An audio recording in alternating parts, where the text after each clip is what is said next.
Welcome back to Kiwi Bred. The 2012 Horse of the Year Awards were held last week. Let's take a look at who took out the breeding spoils.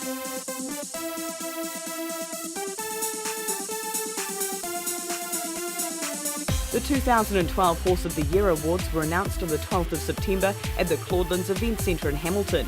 Heading the awards recipients this year was Cambridge stud stalwart sire Doull. Doull claimed his 15th Jewish Stallion Award, which is presented to the stallion whose progeny have accumulated the highest stakes earnings in Australia and New Zealand for the 2011-2012 season. After an intriguing battle with his stallion son Doull took the honours thanks to the racetrack efforts of his daughters Lights of Heaven and Zurella. Doull was also named champion broodmare sire in New Zealand and Australia, with his daughters producing Group 1 winners Atlantic Jewel and Silent Achiever. You just can't describe it really. You know, to get Sir Tristram, and then we've got Doull, and Doull's just been absolutely marvellous. He's upgraded so many mares like his father did. It's just great for breeding, racing and everything in general, isn't it? Waikato stud sires dominated the New Zealand Sires Awards this season, firstly with the Centane Award for the highest stakes winning progeny worldwide. Pins went back-to-back after taking this award out last season. Among his successful progeny is Hong Kong Horse of the Year Ambitious Dragon. Winners all over the world and good horses all over the world, so he's done a wonderful job again this year and year in, year out. O'Reilly took out this year's Grosvenor Award, with his progeny amassing the most stakes earnings in New Zealand.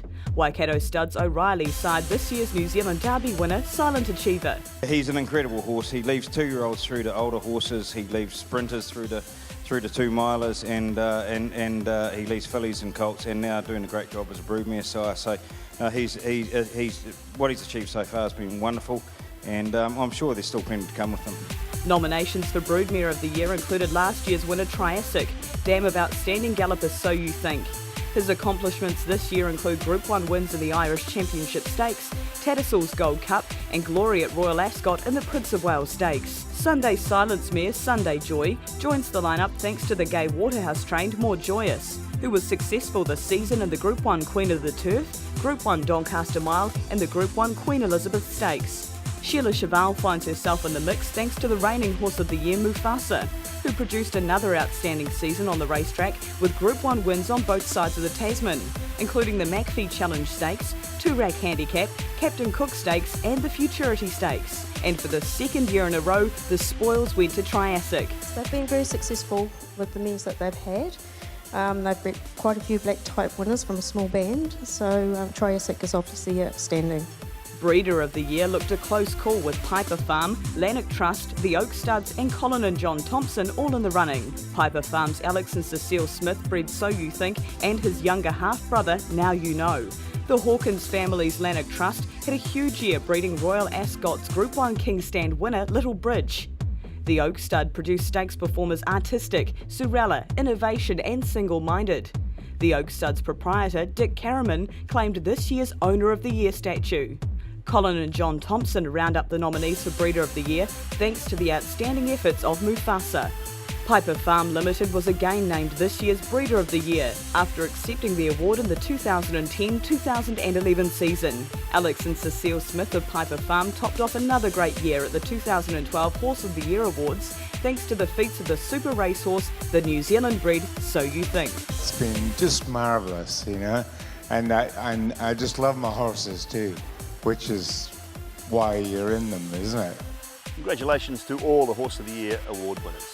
Now it's time to look at Kiwis abroad, and we head across the Tasman with New Zealand Bloodstock's Richard Haynes. Hello and welcome to Kiwi Bred Abroad, brought to you by the Singapore Turf Club, racing at Kranji every Friday and Sunday.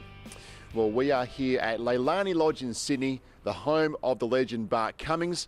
We speak to Bart about his Kiwi bred success. So You Think with a big lead around the turn, 3 in front from More Joyous Sipping. Who've got you flashing home on the outside, but So You Think is 3 in front. Who've got you ran to second from Zipping, but So You Think wins his second. So You Think first, a length and a half. Zipping came back, he grabbed second and a half head in front of Who've got you. Since the Golden Slipper came along in Australia, no one's focused on breeding stays at all.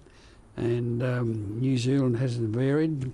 In fact, they've slightly improved it. When they're in training at the stables, Bart, the Kiwi Breds, are they a tougher breed than the locals? Is there anything that sets some of these Kiwi bred horses apart from the others when you have them in training? Not really. They need a mile and a quarter and further, and if you build them up and strengthen them up for that longer races, you get the results.